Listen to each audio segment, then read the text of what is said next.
അറിവില്ലായ്മയെയും അന്ധവിശ്വാസത്തെയും മഹത്വവൽക്കരിക്കാനുള്ള ശ്രമം, ഇതിനെക്കുറിച്ചാണ് ഇന്ന് കേരള പ്രണാമം ചിന്താശകലങ്ങൾ. ചാന്ദ്രയാൻ, മംഗൾയാൻ തുടങ്ങിയ അഭിമാന ദൗത്യങ്ങൾക്ക് ശേഷം മനുഷ്യനെ ബഹിരാകാശത്തെത്തിക്കുന്ന ഗഗൻയാൻ ദൗത്യത്തിന് സ്വന്തമായ ഒരു ബഹിരാകാശ നിലയം സ്ഥാപിക്കാനുമുള്ള ചരിത്രപരമായ തയ്യാറെടുപ്പുകളിലാണ് ഇന്ത്യ.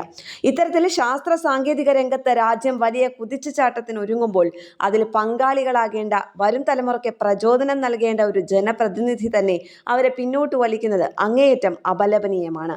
ഹിമാചൽ പ്രദേശിൽ ഉനായിലെ ഒരു സ്കൂളിൽ ദേശീയ ബഹിരാകാശ ദിനാഘോഷത്തിനിടെ മുൻ കേന്ദ്രമന്ത്രി അനുരാഗ് ഠാക്കൂർ നടത്തിയ പരാമർശം ഇന്ത്യയുടെ ശാസ്ത്രീയ മുന്നേറ്റങ്ങൾക്ക് കടകവിരുദ്ധമായി അന്ധവിശ്വാസത്തിന്റെ കരിനിഴൽ വീഴ്ത്തുന്നതാണ്. സംഭവം ഇങ്ങനെയാണ്: ബഹിരാകാശത്ത് ആദ്യമെത്തിയ മനുഷ്യൻ ആരാണ് എന്നായിരുന്നു അനുരാഗ് ഠാക്കൂറിന്റെ ചോദ്യം. നീൽ ആംസ്ട്രോങ് എന്ന് കുട്ടികൾ ഒന്നടങ്കം മറുപടി നൽകി. യഥാർത്ഥത്തിൽ യൂറി ഗഗാറിനാണ് ബഹിരാകാശത്തെത്തിയ ആദ്യ മനുഷ്യൻ എന്നിരിക്കെ കുട്ടികളുടെ ഈ തെറ്റായ മറുപടി പൊതുവിദ്യാഭ്യാസ രംഗം നേരിടുന്ന നിലവാര തകർച്ചയുടെ സൂചകമാണ്. എന്നാൽ ആ വസ്തുതാപരമായ പിഴവ് തിരുത്തി കുട്ടികൾക്ക് ശരിയായ അറിവ് പകരുന്നതിന് പകരം മുൻ മന്ത്രി കാര്യങ്ങൾ കൂടുതൽ വഷളാക്കുകയാണ് ചെയ്തത്.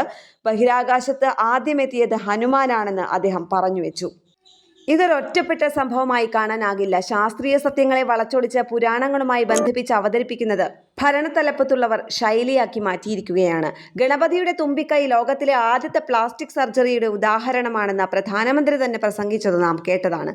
കൗരവർ ടെസ്റ്റ് ട്യൂബ് ശിശുക്കളാണെന്നും പുരാതന ഇന്ത്യയിൽ വിമാനങ്ങളും ഗൈഡ് മിസൈലുകളും ഉണ്ടായിരുന്നുവെന്നും ഇന്ത്യൻ സയൻസ് കോൺഗ്രസ് പോലുള്ള അതീവ ഗൗരവമേറിയ ശാസ്ത്രവേദികളിൽ പോലും അവതരിപ്പിക്കപ്പെട്ടു.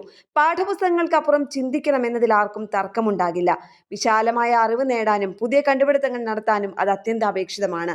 എന്നാൽ യൂറി ഗഗാറിനെ കുറിച്ചുള്ള ശരിയായ പാഠം ഉൾക്കൊള്ളുന്നതിന് പകരം പുസ്തകത്തിന് പുറത്തുള്ള കെട്ടുകഥകളിലേക്ക് കുട്ടികളെ നയിക്കുന്നത് അറിവുണ്ടാക്കാനല്ല, മറിച്ച് അറിവില്ലായ്മയും അന്ധവിശ്വാസവും മഹത്വവൽക്കരിക്കാനാണ്.